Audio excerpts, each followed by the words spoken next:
Welcome to the Go Time Podcast. Go Time Podcast with your host, Todd Martin.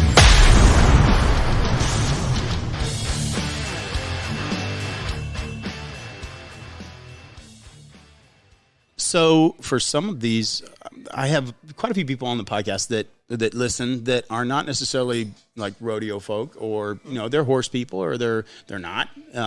Some of them I love talking about things like the mental mindset of competition, like getting yourself into your head in the game, right? I struggled with that earlier on in my career and stuff, and learned my way through some of it, and I use it with my non-pros and stuff. So as a result, I get different people that come and listen, and are not going to know who Jackie Crawford is. Tell me who Jackie Crawford is. Oh, gosh. Oh, man. I don't know how you sum this. Like I told you, we walked in like a circus in here. It's crazy. No. So I rope professionally. I was kind of one of the first women to ever make a living roping. My sport, I grew up riding my entire life. At first, I grew up in Illinois. And so in Illinois, it's big speed events up there is a huge thing. Yeah. Up there, like county fairs, and they have all the speed events, flag race, barrel race, pole bending, all this stuff. And so my family, they all rode and rodeoed and showed horses and things. And so I did that as a young kid. But I was always kind of, I guess, a little bit of a tomboy, Yeah. I liked being competitive. I liked being athletic. And so my mom and I moved to Oklahoma when I was like 11, and from that point, they had big junior rodeos in Oklahoma, and these kids are just everywhere. There's tons of kids that ride and do all this stuff, and so I look up and I see girls roping, and and I knew, like, my family roped where I was from in Illinois, but I wasn't really necessarily a part of that. But as I saw those kids roping, those girls roping, those little boys that were the same age as me, and I'm like, I know I'm as strong as them, like I can do this. And so it just kind of was that athletic tomboy type mentality that kind of got me kicked over into the roping. And once I started that, I just kind of never looked back. And so I graduated from Sallisaw, Oklahoma, and went on a college rodeo degree to Vernon, Texas.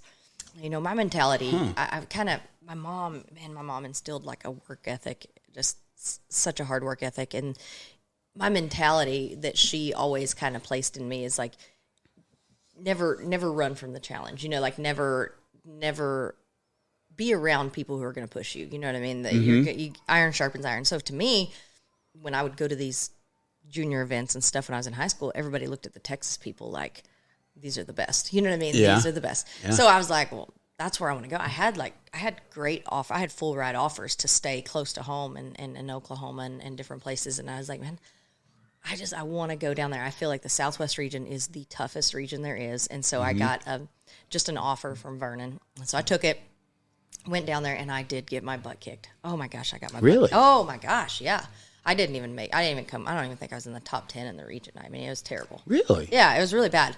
I placed more in the goat tying than I did the breakaway roping, which is sad. So what were you? So did you have some success in high school and stuff? Yeah, I did. I did have some. I won state. I actually started competing roping like at high school rodeos for my sophomore year. Yeah. In my sophomore year, I did okay. I went to state. I mean, like maybe 8th or something in the state, something like that. My junior year, I won state, which was a huge thing for me. That was like a huge accomplishment for me. And my senior year, I won 2nd. And so I had won some things. Like I had won some stuff and kind of had, turned some heads here and there. And but that when I got down there, that gets to where you all of a sudden where you placed at when you. Yeah, you were expecting to do really well, and then you go down there, and I mean, I did. I got killed. But it was just different. It was just a learning experience because I got to see different starts. I got to see there's a lot of girls that are tough, the ways that, like, the horsemanship, I really had to do more with my horsemanship. I had to see different starts. And, there was bigger arenas down here, and just a lot of different things that came into play that I couldn't just do I had to adapt. I had to learn and grow. And so...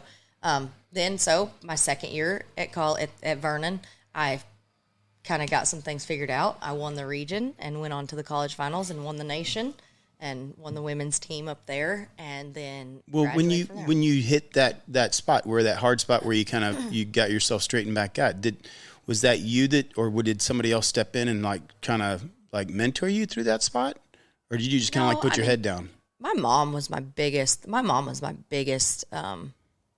I guess person that pressed me at all those points. But and I wouldn't say she pressed me. At that point, I pressed myself. I pressed myself a lot. But I think there's something to say about having someone in your corner that makes you think you're good. That makes sense. It's very important. I hope that I can. Believes in you. Yes, that believes in you. And like she convinced me, whether it was lying or not, but she convinced me that I was great.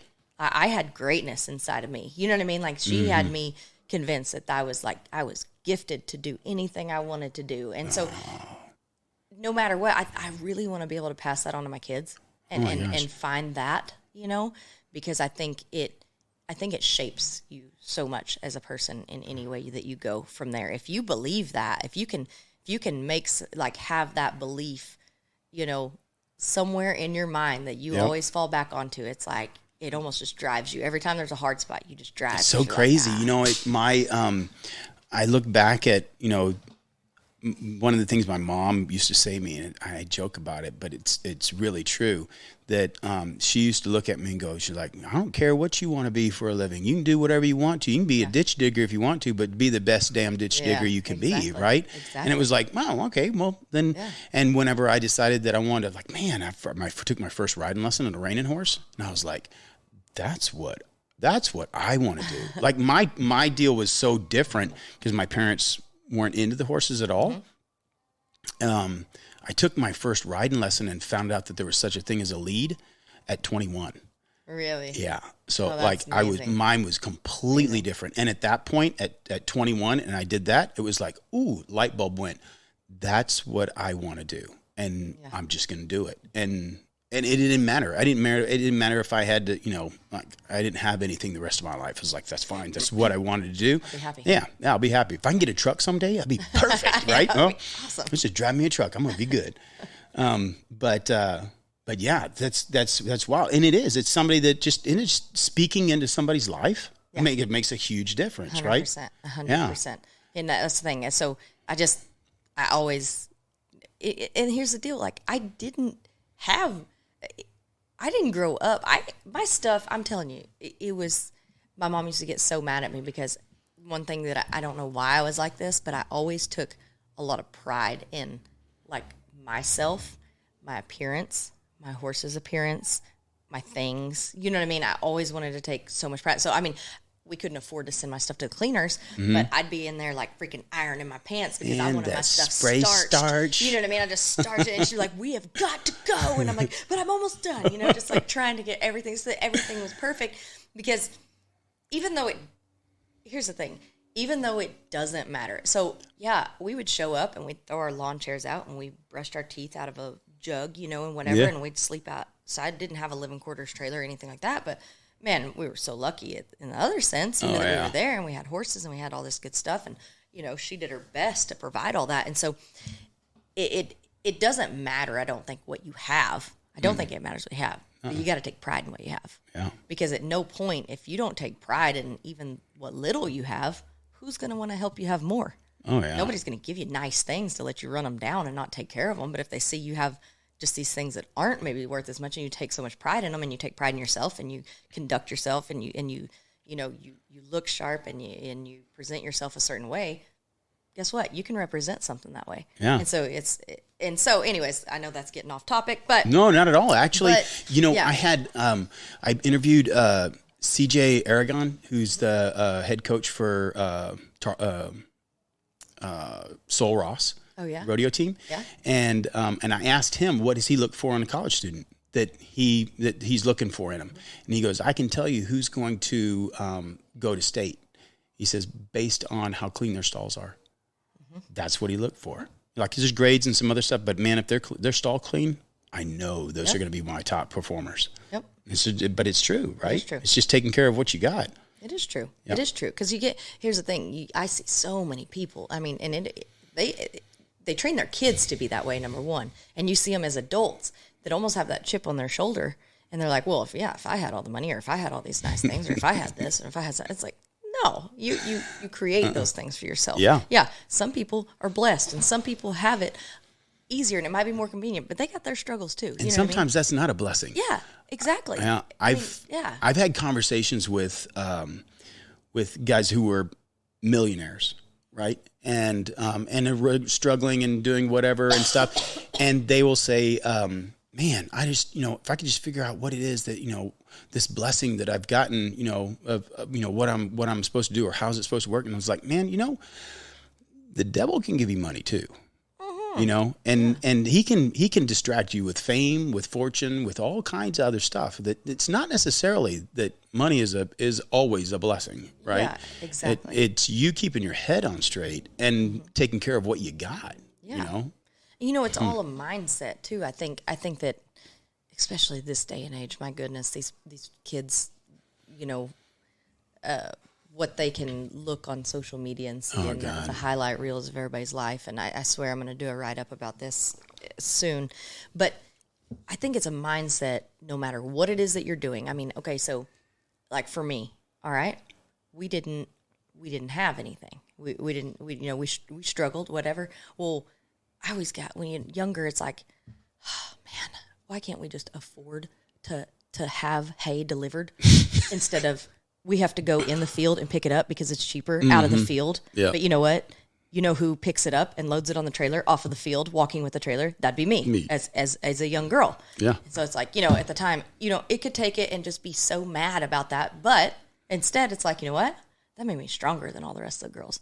That made me, that made me appreciate this. That made, all that little stuff. It's like, okay, yeah, I might not have had somebody to go out and make sure that all my tires and change my tire when we had a flat, whatever. But you know what? I can get anywhere I want to go by myself at any time. You know what drives me? What drives me crazy is whenever I'm leaving a horse show and I see somebody with half a bale left behind, they just like dossed it off to the side and didn't take it with it. And you're like, oh my God, grab that.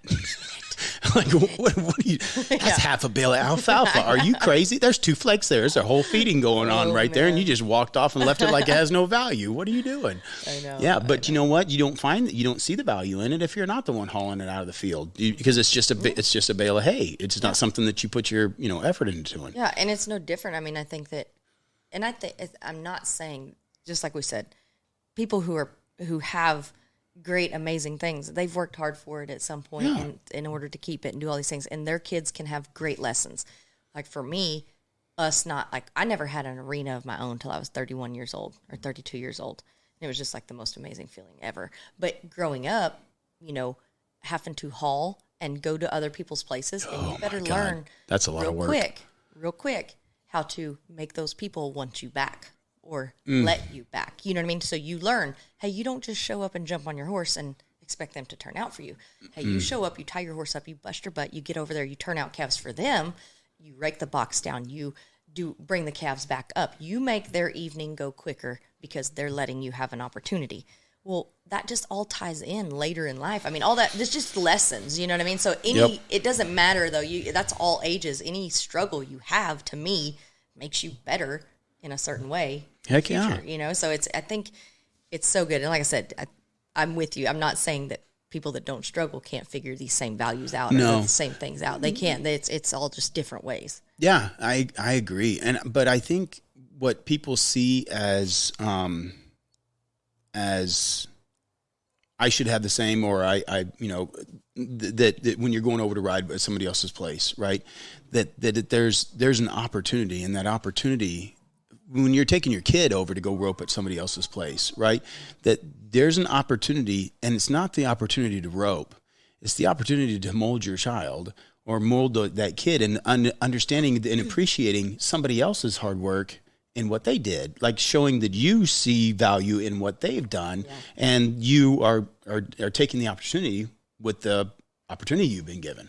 Right? Not seeing, like, I think that's, tough to see the opportunity unless it's pointed out. Yeah. You have to be active enough to be able to, with your kids or whoever it is, to point that stuff out. Yeah. That, and Man, it's hard because it's hard when you don't see it led properly, right? And like you don't see the adult walking out there and, doing it too. Yes, right? Exactly. Yeah. Exactly. Yeah, you can definitely see the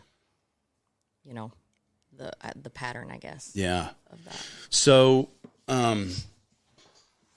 how has it been going from, so you mentioned that you're a breakaway roper, but you didn't mention that you have how many, 20 world championships?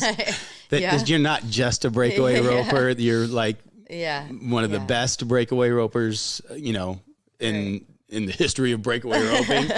I hope so. I hope that's what I'm remembered as. So part of it.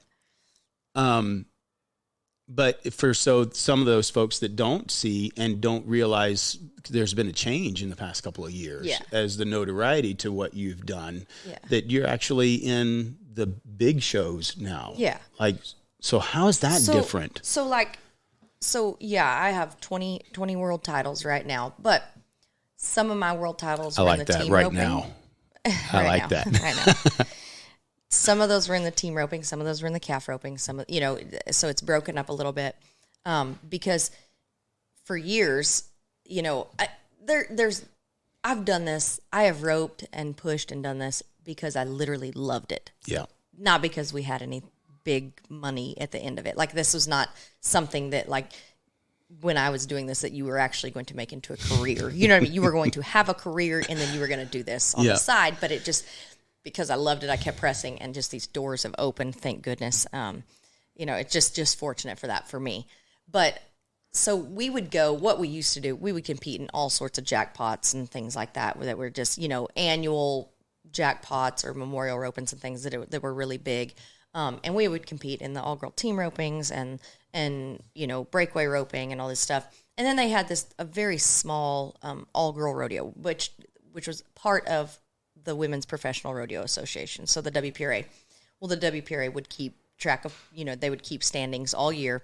And so at the end of the year, those WPRA standings, we would go to a finals and that's where we would crown our world titles for the team roping, the calf roping, and the breakaway roping. Well, as everything has advanced, the breakaway roping is always the biggest of those events, of all of them, And so as we've advanced in the last 5-6 years, some pro rodeos, because everywhere, okay, so breakaway roping is a standard event from junior rodeos to high school rodeos. And when it's younger, breakaway roping, there is boys that compete, with the girls in the younger age groups, kind of before they're able to tie down and things like that. But you get to high school, breakaway roping is a girls' event.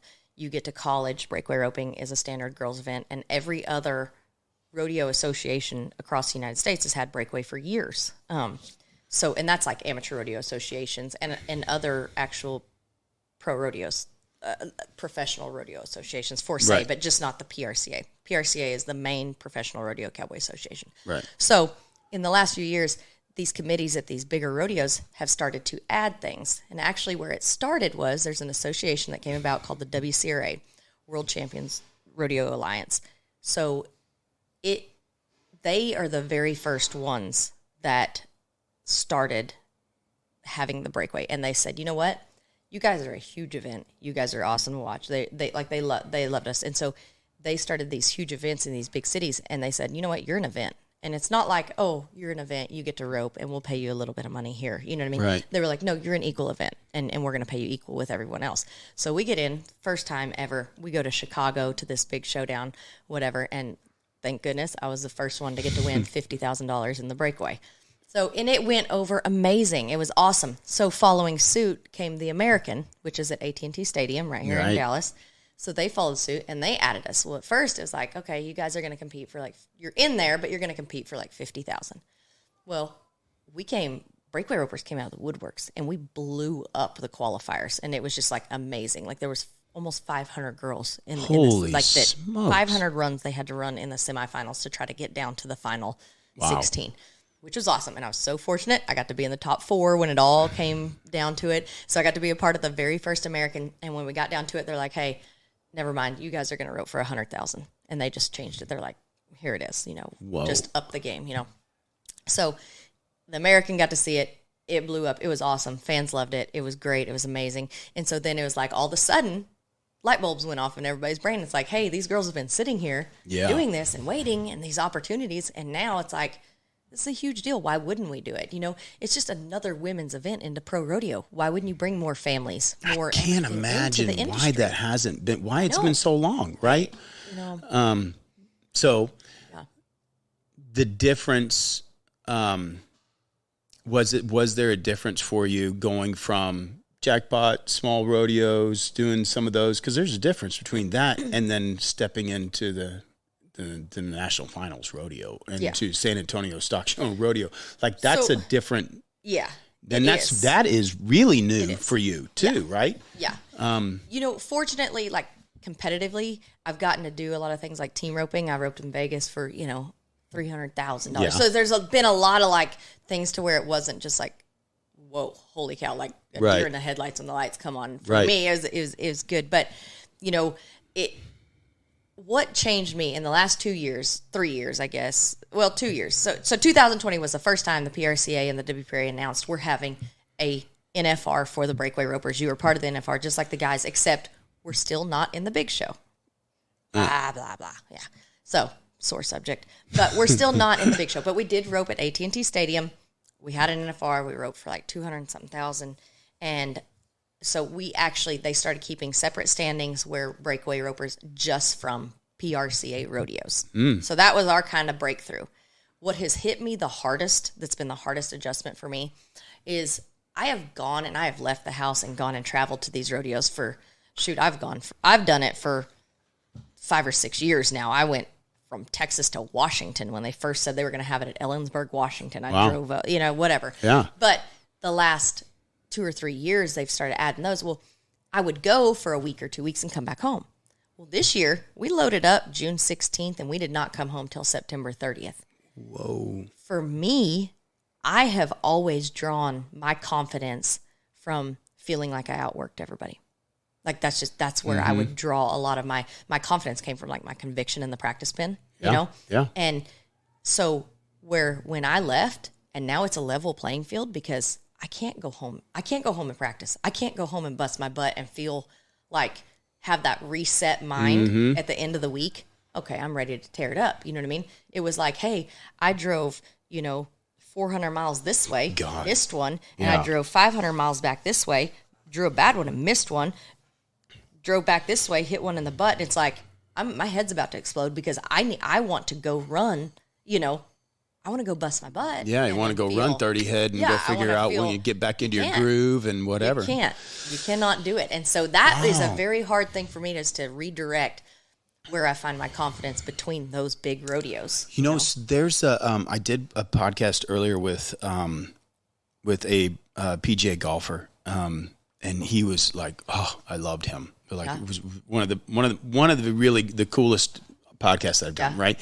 And he was in 1981. He was like PGA Golfer of the Year. Won like 7 tournament championships, which is like crazy, right? On the PGA Tour in 1 year, right? And but when I was talking to him, the crazy part, the one that I really took from it, right? Because for me, for going in the reining horse pen, right? I can be nervous, I can worry, I can be doing all kinds of stuff, but when I hit the gate coming into the arena, it's like boom, and it's just I clear out, right? And for him, he was talking about how when he goes in the ropes, like so when they go in behind the through the ropes, right? It's like boom, you can just turn off and you don't even hear the crowd and whatever else. But what's fascinating about it, because I thought about that, but their competitions are a week long and stroke after stroke after stroke after stroke, and every one of his counted over that whole week long period that he taught. I was always concentrating on getting into the game's mindset, being, in the zone, right? And his was on resetting because every stroke he had to be in the zone. He had to have a loose swing, right? He had to be in that feel and just do it free, right? Every time that he swung the club, but he's doing it every over 10, 15, 20 minutes. He's doing it. So he had to reset. And I never thought about it. I would have thought that I'd have been in the zone the whole time through the whole game, the whole day, and it would have like just like drained me completely, right? Yeah. But he didn't. He worked on reset. And I would imagine like being able to go and rodeo and then come back home and have your way of reset, like having to relearn that reset and go back to zero, 2 days, a day later, 2 days later, or whatever, 500 miles later, right? Yeah, exactly. That would have been, so that was a big difference, right? It was way different for me. Yeah. I'm still trying to figure it out. I'm still trying. I mean, I am literally, we leave, I've got a few months left at the house and just, I'm still trying to make sure that when I leave this year, I have that ability. Yeah. His deal was working on clearing it, like between each one. The last one, he, like walking away from that one, gone, and back in the moment of what he was doing. That's hard to do. It is hard to do. It's hard to do. Yeah. It's really, and I think one of the harder things for people that don't grow or don't start out in it, or you're doing a couple little, you're doing some rodeo and when you're a kid and whatever else, but you don't realize the stress and the strain that's on you as being someone in this profession. It's kind of like horse show too. And you guys, you have to pay to compete majority of the time. Mm-hmm. And you don't win, you don't get anything going home. Right. And so it's there's so much more out at stake. Right. And to be able to come in and run and throw free. Right. And have a loose swing and everything else with the burden of everything else on, because, well, for those of you who are on Instagram Live and those of you that are on the podcast don't see that there's two little squirts running around in here and playing and having a good time, and that you are like, short of like a superwoman, that's like that you have your kids with you and you're rodeoing, that you're performing tonight at the San Antonio Rodeo. Crazy. And you've got these two running around that, all of that. And you're having to, okay your social media and running that you are also the financer of what you're doing. You are the CEO, the CFO, the advertising, everything else that you do in this business. You don't make so much money that you could just go and hand things over. And because you're someone who strives to do something really, really well, you have a hard time letting go of that too when you get to a certain top point. Yeah, 100%. 100%. And even in this industry, there's very few people that just rodeo.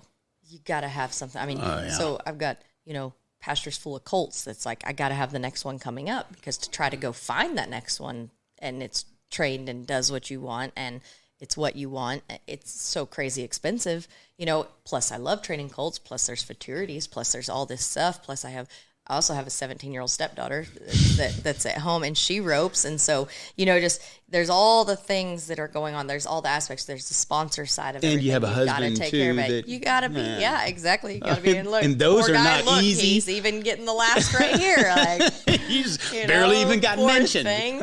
I know, it's so bad. And so, just trying to find the balance, which is something we're really working on. But it's very stressful, because you have to do good to stay relevant in order to make money, in order to feed your family and do this. You know? So it's just, there's a lot. It really is such a, I don't think people realize how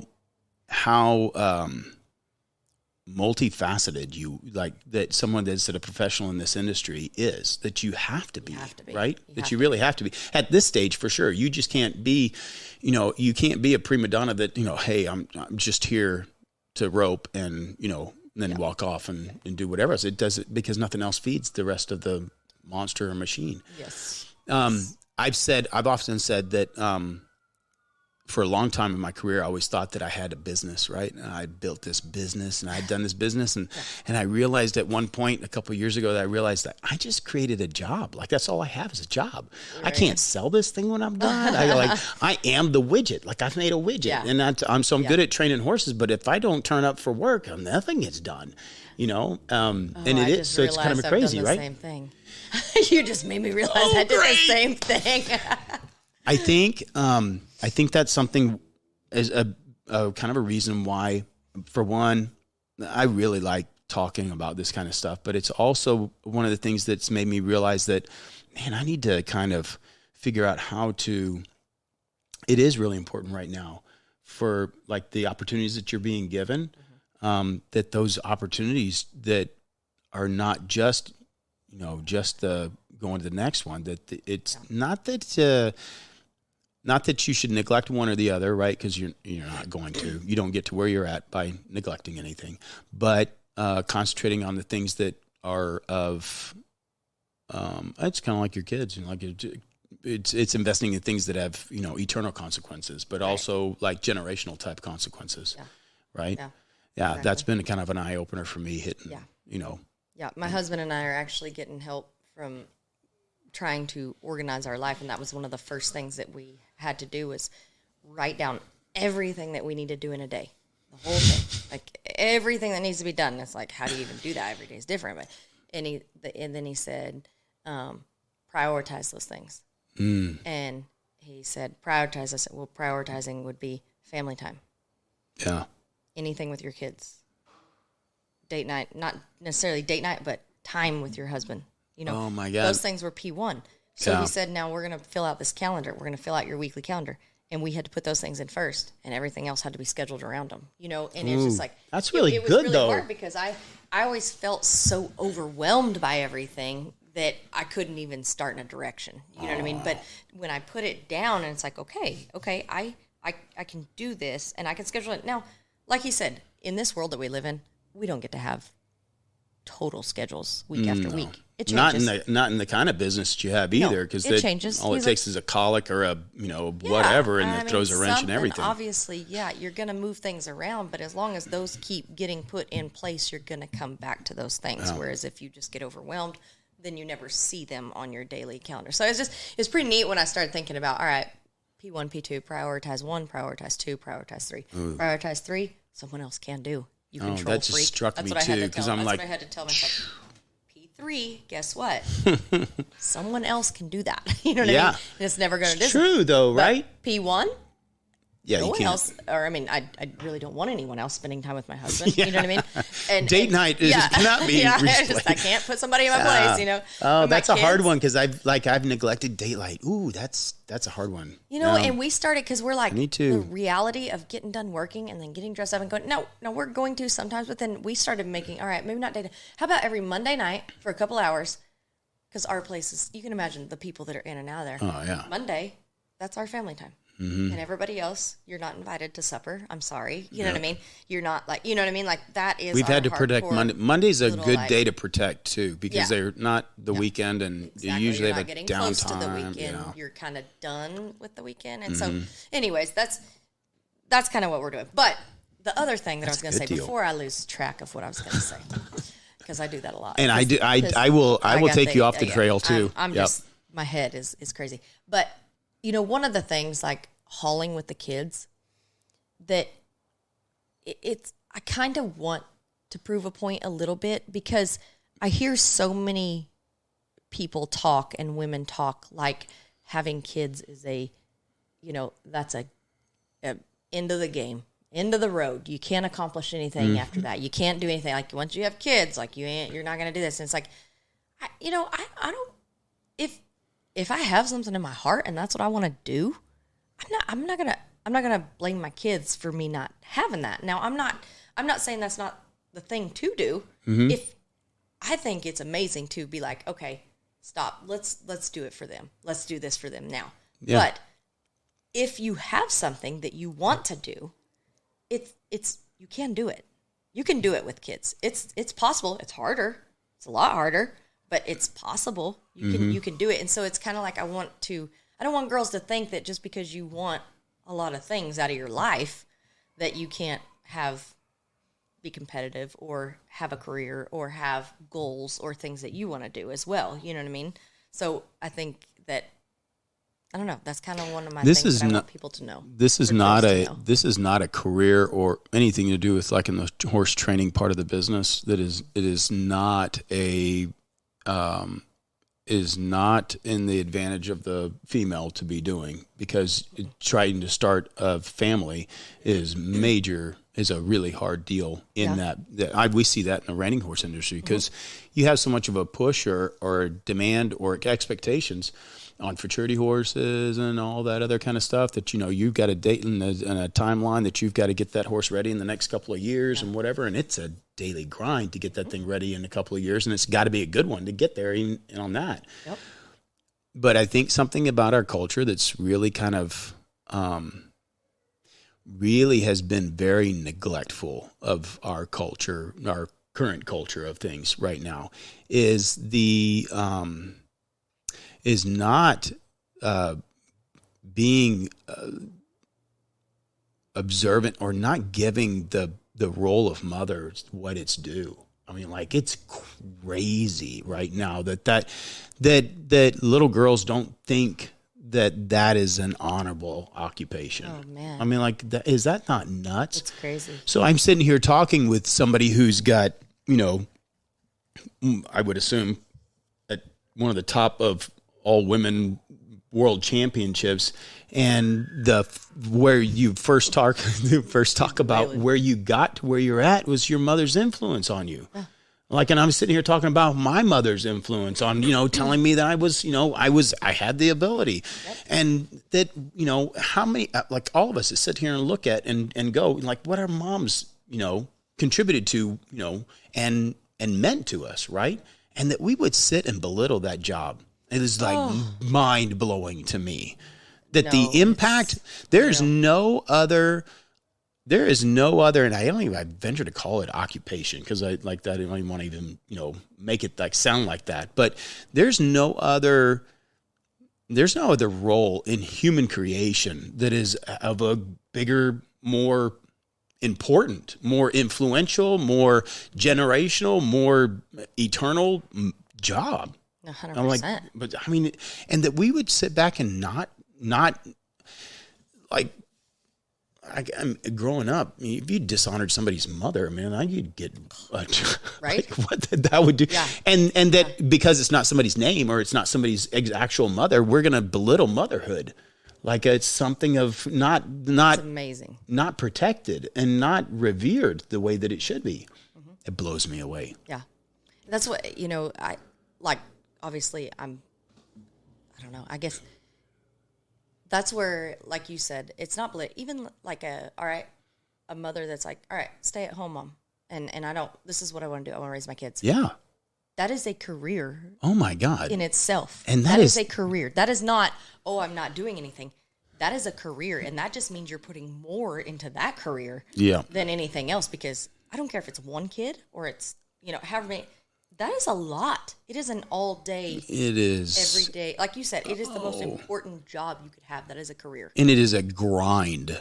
Yes. I mean, like it is a selfless grind. So my wife, like I say it, I've said it before, like my wife's a saint, because us guys got it kind of easy on some stuff. We can step outside and, I'm way game with messing with them when they're about 10 or above on that. Like there's so much work at the beginning, and then you're keeping the wife. My wife keeps track of where the kids are out, in school and all that other kind of stuff, and I get to step off and kind of escape for a little bit, and kind of get into my head on what I'm doing and whatever else, and but I think that we men have used that as an excuse too, that I really, like, I beg for my kids to go to horse shows with me. Really? I do. I'm at a point now where I absolutely hate going to a horse show without my kids. Like, I'm begging my wife. She's like, I don't want to go. I don't want to go to a horse show. I want to just stay here. And she's real homebody. And I'm like, oh my God, like, please, somebody come with me. Like, can one of my kids go with me? Because somebody, and then I always I have to pay them to like pick stalls or do something, to give them something to do. Yeah.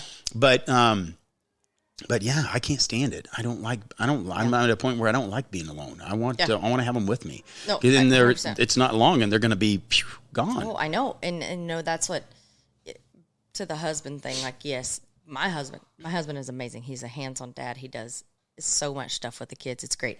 But at the same time, I think it's so different for guys and girls, like you said. I mean, his day, it's like, yes, I'm going to help with the kids. I'm going to do this. But if he has something to do, he just plans that out and he goes and does it. Yeah. If I have something to do, I plan it out. I plan out who's going to keep the kids, who's going to take the kids, where are they going to be. I need to set their clothes out. I need to, like it's all of the things. What are they going to eat? What are they going to wear? What are they going to? Much more surrounding the automatic thought process that comes through. I just go like, get in the truck. Get in the truck. I got to go do this. Yeah. They're going to have to eat. Well, we'll figure it out. I'll eat somewhere. We'll all eat somewhere. Exactly. They won't die. Oh no, but you got to. And I'm like, no, they're fine. And my kids have got this deal where they all got to walk around with a bottle of water in their hand. I'm like, you don't need any water. Yeah. People live in the desert. They don't walk around with a water bottle. But, everybody thinks I'm nuts taking them with me. Like, gosh, dang, it's so stressful and stuff. And it's like, I've had to hustle my whole life. I'm used to chaos. Like I get chaos. Like it's so I can do fine with that. What I don't do fine with is if I can't lay my eyes on my kids somewhere close enough to me. If I'm in that arena and I can know where they are, or I can hear them, or I know that I can get to them ASAP, I'm okay. If I'm not, I mean, it's like I don't know, it's like a mama cow, you just took her baby away. Like, I'm just like, I can't, I'm okay as long as I know I can get to them. I can see them in eyesight, I'm good with that. I can roll with that chaos of having them there. It's the not having them there that it freaks me out. I can't stand it. I think it's I love seeing it. I love seeing what kind of a role model that you're making. Not just that you're great at what you do, but that you're great at what you do, and then you're not feeling like you're above the responsibility, or that that you don't have time for it, or that you can't handle it. Right. So I made this choice and I'm fine. I'm like, I want this, this is what I want. And what's the most important thing? Like, it's almost like I would imagine that it would almost be kind of like a reset, right?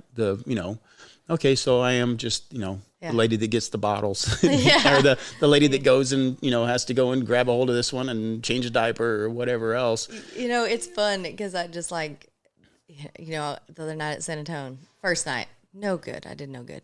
And here I'm kind of like, immediately after you're just like, you're still kind of growling about it. I never let that come out on the outside, but on the inside, you're like, gosh, dang.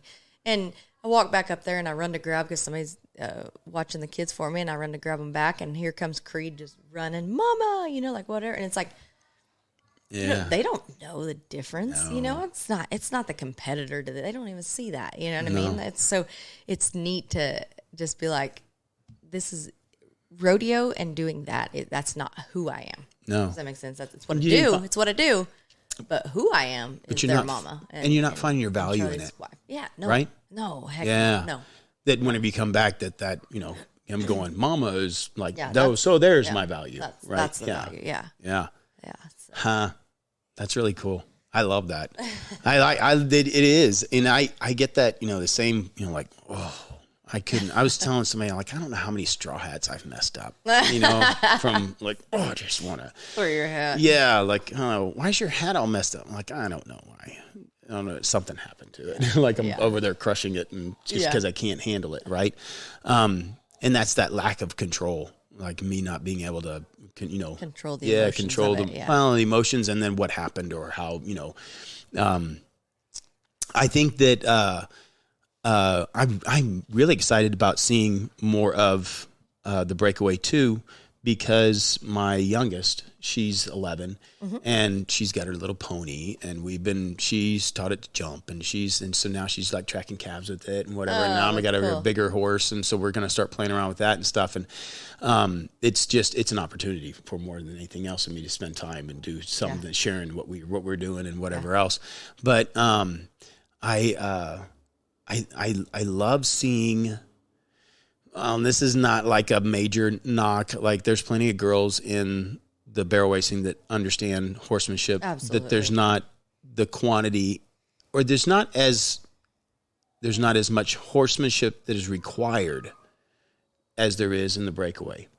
I don't know if I think there is. I just think it's because I love watching a good barrel run. Yeah. It's amazing. There's and I ones love that, watching those. I'll watch. So I don't watch a lot of them, but that one girl that has the horse named Sister, like Haley. Yeah. So so one thing that I've noticed, there's a lot of horsemanship just standing from the outside and not, I'm not a big barrel racer or whatever else. I'm not going to claim to do whatever else. I know my corner and I know my reining horses, right? I know how to stop and I know how to spin. And, but the way that horse goes around and carries his shoulders, the way he carries his shoulders, it's incredible. And for the ones that don't see how that horse runs and the way it runs, that you just see that there's consistency built in that champion, right? Yes. It's incredible. She like does the it horsemanship. over and over yes. and over again. Like that you can be that repetitive with one and be at that level for that long says so much about horsemanship that it's not even funny, Yes, right? absolutely. But you don't see as the quantity of that level of horsemanship being taught as regular and is required. That there's just so much more that the horse has to know in order to do the breakaway. At least at a rudimentary level, right? Even at an introductory level, right? It's not as much, right? And that's what I like to. I like seeing. I want to see these kids have to not just see their horse as a tool, but to see it as something that is emotionally they got to work with. That they have to understand that barrel racing can be taught a little bit more along a repetitive nature, whereas it can't be as much with the roping events. There has to be more of and then as you go further along, then there has to be a accountability taught on the horse's part. And I see that in some of the breakaway, and I see, I learned that from Clay, like watching Clay go and rope. And I know he's like, not knowing what I'm paying attention to and whatnot, but where that horse knows exactly where he's supposed to be, and that that horse gives him the opportunity to be able to put it down and get himself into a position that is out of position to be able to reach what he needs to reach. Right. I love that, yeah. right? Seeing that horse know his job that well, right. And it's not running off of resistance, but it's running free with the knowledge of what it's supposed to know and do. Right. There's a different level of seeing that, and there's a different level of horsemanship that I want girls to see them do. And you can get around some of that in some of the other events. And I don't think that, you're not going to go very far in right. the roping events without that. Right. I think that personally, just because I'm in that industry, I think that whether it be the barrel racing, the team roping, the breakaway roping, the calf roping, you can watch the people that have horsemanship succeed, over and over and over again. Yes. And you can see the things that I like to see is, like you said, you can watch a horse. You can watch him from the time he's in the box to the time, whatever, and you can tell how his training probably went, his life, But, unfortunately in our industry, there's going to be people that are not horsemen that win. That, it just is. And I hate it because I almost see it. I see it being passed down to their kids. Yeah. And it's like, gosh, I hate that because I'm with you. I'm on that level that I want those horses. I want my horse to work confidently. I want him to walk in the box with confidence. I want him to be quiet. I want him to be reassured. I want him to know his job, but be ready.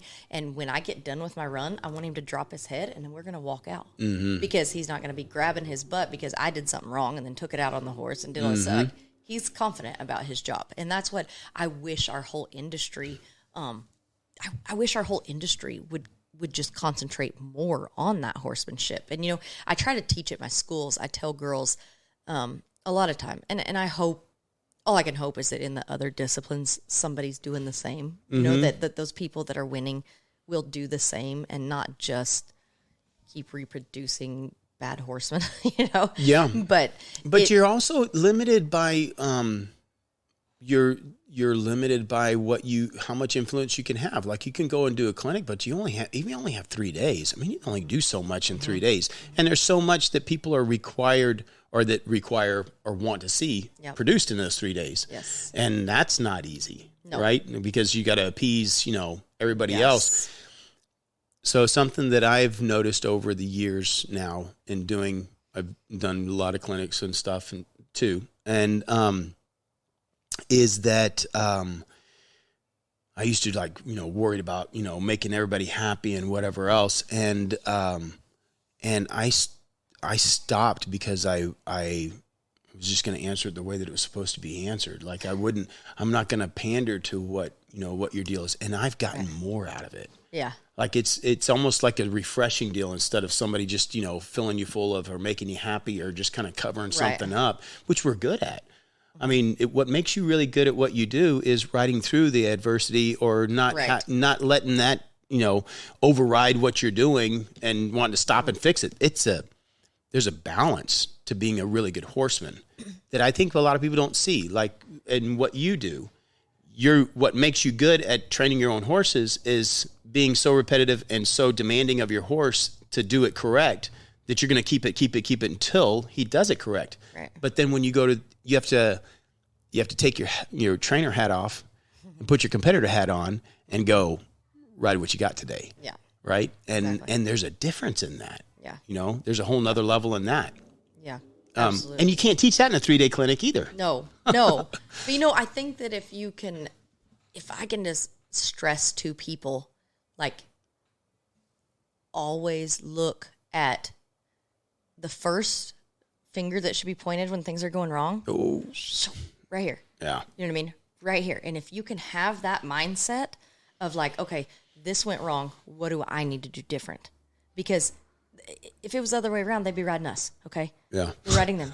So what are you doing that's making this happen? And what can you do to fix that instead of, oh, that stupid horse, it's like, okay, yeah, there's going to be more challenging ones and there's going to be better ones. Either way, it's your problem right now. If he's yours, you might not have caused the problem, but it is your problem.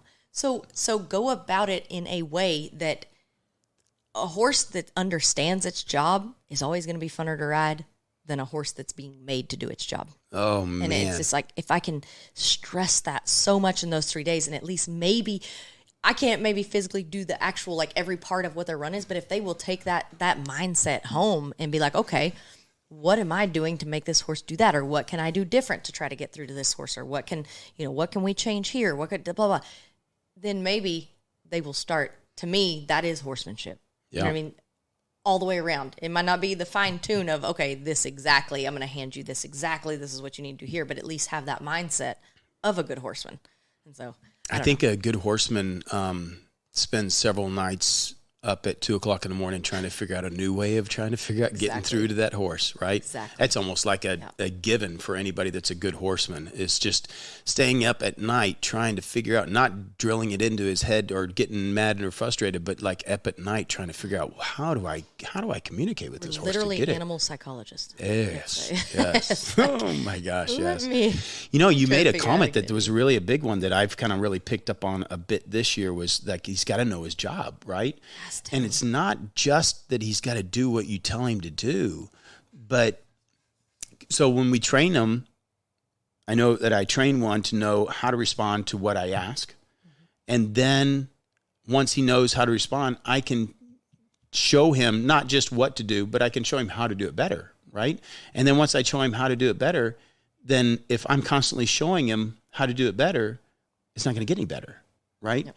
And that there's I share this a lot with whenever I'm doing the lessons with folks, is that if you teach your kid, you tell your kid to clean his room and he doesn't, you go and tell him again, you tell him 5 times, and then you finally go and clean his room. Have you taught him to clean his room? What have you taught him? You've taught him that you're going to clean his room after 5 times. Yeah. Right? So you're going to do it for him. Accountability is taught, and as much as most moms don't want to admit that they lose their crap on their kids, you probably need to drop it every once in a while. Because if you don't, then you slowly build that up, and you teach the same thing with a horse. You teach them how to respond, and you're teaching them what to do, right? But accountability is taught by allowing them to make the mistake so that you have the opportunity to fix it. If you ride around and keeping them from making a mistake, they're never going to be held accountable for anything. Yep. And that's one of the hardest things for most riders to do, period, is to allow the mistakes to be made because you want to ride it perfect every single time. Yeah. And I think that the thing that's unique for us is that we have our own job going on. You know what I mean? Like I know you guys do too, in the reining, but it's like, okay, the horse needs to do this job. Mm-hmm. We have our own job going on. You know what I mean? I got to be thinking about this. So I can't be thinking about you. So that's where, for me, if I'm training one, I want to get this horse to the point that if I pull that bridle off or I drop my reins, I have total confidence that he's still going to go do his job, because that way I can't be thinking of both of our jobs. Isn't it great when you get that? Trained to do it and be confident about it so that I can do my job well. I can't do both for us. And it can't be done with intimidation either. No. It can't be done with intimidation. I see it happen. Oh, sure. And you hate it because those horses are never as good as they could be if they were able to work off confidence. Yeah. It's crazy to see. What does it say? Low power mode. Oh, low power. Oh, okay. It'll be all right. It'll be all right. Facebook or Instagram, if we go away because we lost the power, you're gonna have to download it off the podcast. Yeah. So I know I was one of the culprits doing it earlier on. Was somebody watching me going, God, that horse would if he'd get out of his way, he'd do a whole lot better. But I think that's what our Creator made them for, was to for us to grow with them, for them to be able to the line of communication between horse and rider has to be a two-way street, right? And until you get out of your own way and you're not so selfish about what you're doing, which, oh my God, is such a terrible thing, right? Yeah, but so emotional. It is. I mean, when you're, yep, it's so much. But that's what He gave them to us for, right? It was for us to grow. I mean, we're getting to experience it and then share it with other people too, right? Absolutely. Is being able to share what you benefited from from some of those. There's a couple of horses that I wish I had back. Oh man, I wish I had him back. Oh man, right? Yeah. Yeah. Did you just went, oh, he knew so much more than I did. I wish that I had been there. I could, Yeah. I think one of my favorite quotes from a horseman of all time, and I'm not saying this like I said, but we all see the people that, take out their emotions on their horses, which I think is awful and whatever. But Ian Francis, Ian Francis is from Australia. He's amazing. He's one of the godfathers of the Australian horsemanship, and he's won a ton of stuff. And I was reading in his book, and one of his quotes that he said, or maybe he actually said this to me, he said, "Violence begins where knowledge ends." Ooh, it's true. That's so true. It is so true. It really is, because when does your frustration hit? Oh, it's telling. When you're at the end of your rope and you're like, I don't know what else to do with this thing. But then it's like he said, violence begins where knowledge ends. And it's like, if you were knowledgeable enough to continue doing whatever it is that you needed to do right here, you wouldn't get so frustrated, And so it's just it's always learning. And so I just always try to remember that. And it's like, yeah, that makes sense. Isn't it cool too that they're an animal that's so forgiving? So forgiving. Oh my gosh. I look at my so I've had this horse. Dogs and horses. When he was 4 years old. Okay. He was 4 years old. I hauled him to his first rope, and when he was 5, I won the first rope and I went to on him. And he wasn't great at that time. He just had these qualities about him that was a winner. Okay. I end up getting this horse purchased from the guy. I traded out some stuff, some riding and some whatnot. And I've rode that horse now for 12 years. This will be the 12th year, I think, that I've rode him. He's 17 this year. And he has carried me through literally over a decade of winning. He's the one I first won 50,000 on. He's the one I won all my world titles on. He is unreal. And sometimes right now I look at that horse, and he got hurt this summer, and we're rehabbing him, and he's going to come back. But I look at him and I see the gray on his nose, and I see the gray over his eyes. And I just think, the things that you forgave me for being so ignorant about. Yeah. The things that, like, I mean, just unreal, those horses, what they do for us. And they, you know, they don't have to. You know, No. they don't have to. No. But they do. And it's so unreal, like you said, just so forgiving. Forgiving. I have and give you and those ones that give you the opportunity to grow, right? I mean, like how not only forgiving, right, but also like the grace to let you keep going and, you know, and find your way through it. Right. And in spite of the, you know, mess that you were, I had a horse that, is one of the first, really good horses that I had a client buy for me. And when I took him to go compete, he had been trained by a really good trainer. It was very reputable, and it wasn't good enough for his string, but it was way better for my string, right? It was like plenty fine for mine. And I learned so much about that trainer who was outstanding through that horse. Like, that horse told me exactly what he needed and what he was taught. And the mess that I kept trying to put in the middle of it. And the craziest part is that what that horse let me learn, and then even when I broke him, right, and got him all messed up, that he let me rebuild him, right, with the knowledge of what I had learned, what I didn't need, and what he knew and could have used for me. He let me build it back in, right? And the greatest part was that every horse after that benefited from it. Like what that horse not only gave to me, but then what he gave to every other horse after him. Yeah, that's like it just grew, right? Yeah, that's good. It was really that horse. I learned so much about training from that horse, and what a lot of what not to do. I seem to find that quite a bit. Like what not to do. I do that quite a bit. Oh, that's cool. So you were up tonight.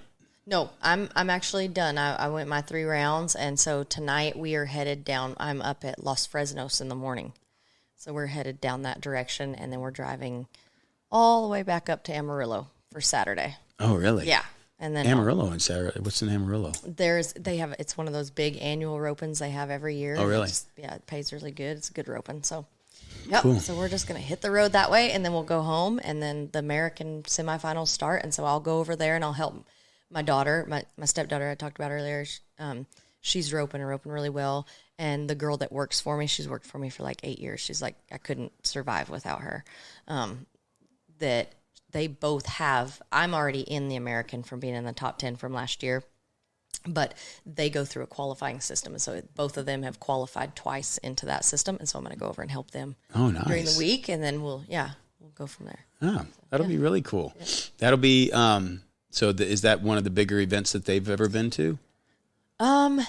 If they get down to the middle of it, because they actually opened it up this year to where the breakaway ropers, because we now have standings, the challengers like them will come through, and they're actually eligible for the $2 million. Nice. Yeah, so it's going to be a huge deal if whoever gets through. But I mean, they're going to have to get through. Probably 500, 600. I don't even know how many girls are trying this year to get their American spots. So. I can't wipe the smile off my face when I'm seeing my kids feel the pressure. They're just like, oh man. And I can say everything under the sun of what to get. They're not going to get it till they come home, right? Yeah. Even if it does click, you're not getting it till you go home, right? Yeah. Just the one of the things I think that is kind of, I don't know. I guess in the horse industry is I'm not seeing as much, and I don't know like on your industry and stuff, part of the horse industry, but I don't see as much discipleship, right? And definitely not biblically discipleship, but also just discipling others in life. Right. And having like your daughter and then somebody else that's coming along, and you see that, and it takes a while because discipleship is not something that's you can't take lightly. It's something that it's a major commitment. A major commitment. You're actually putting time and life into somebody else, but they have to show that desire themselves. It's not something you can want for somebody else. Right. Yeah. But I don't see that as much in our industry in the reining, where you see somebody, pouring into them. We have a lot of them that come in, then come and go, but I just don't see as much of that. And I don't see it in a lot of other stuff, at least, especially not in the past 2 years with everybody having to do things very, very different than ever before. But I hope to see some of that start coming back. And it's kind of cool to hear that, that you're going up there and supporting and pushing those girls and doing that kind of stuff. I think that is something that maybe we're very lucky to have in the rodeo industry. I noticed that. I feel like everybody in the rodeo industry is connected like a family in some way. We really do. There's a lot of people that, you can see people that are just family that aren't family. It really is. Right. It really is. And even when we go places, I mean, we're competing against each other, but you're my friend. We're going to get there together. Yep. I'm going to help you out. I'll drive this. I'll take this horse. We're going to help. It's like it's a team, but we keep points. You know what I mean? It is a team, but we keep points against each other. And so I can say I see a lot of people taken under others' wings in the rodeo industry, and I think that is something that is so positive about us that I'm very proud of. I don't see that in I see there is I think in the trainers amongst the trainers in the reining, right? I think we all have spent enough time with each other at all the shows that we've gone to over the years and seen each other's kids grow up and everything else, that there's definitely that within each other. But I think it's a lot more prevalent in the rodeo industry, being not just with just those competitors, but like that, other people's families and the backgrounds and when you did like Andy come, that her well enough to stop by and hang out and and it's not like an acquaintance, but it's like it's like a sister or a cousin. It's somebody that's family, and who else is going to let you come over and stay at the house for extended periods. And what's crazy is that as we do this, I truly feel like I could go anywhere in the United States and probably other places and have somebody that we know or is part of the rodeo industry. Yeah. That's just how it is. Like right now, my place is close to everything going on. Guess what? People are coming from everywhere. Hey, plug in, put your horse here. Like, you just come on in. Like that's how it's just like that. And it's just fun. I mean, we're just right before I came on here, I was talking about, we're going to go on a California run. One of my friends texts, hey, we can stay at so-and-so's place in Chowchilla and, hook up there, keep horses there. We're an hour and a half from this place and 3 hours from this place and 45 minutes to the other one. And it's like, we could have picked between 10 other people out there, and everybody's so welcoming, and you'll show up and it's like you saw them yesterday, you know? And so that's a really cool aspect of. And just like family, you're ready to watch them go away too. Yeah, probably. Shut the door. I'm sure they act real excited about us showing up, but I'm sure they're like, please get out of here.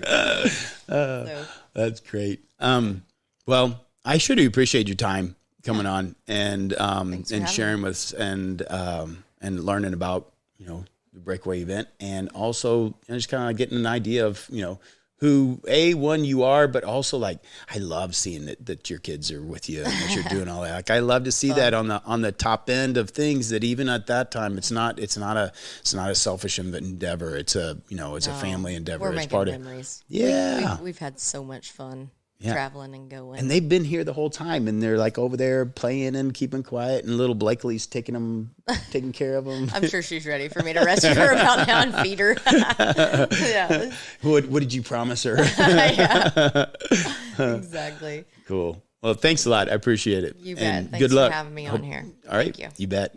Thanks. Cool. Thanks for listening to the Go Time Podcast with Todd Martin and Brendan O'Reilly. Be sure to follow us on Facebook, Instagram, and YouTube at Go Time Ranch so you can come work with us each day to learn, have fun, and be inspired. For information on bookings and merchandise, please visit www.gotimeranch.com.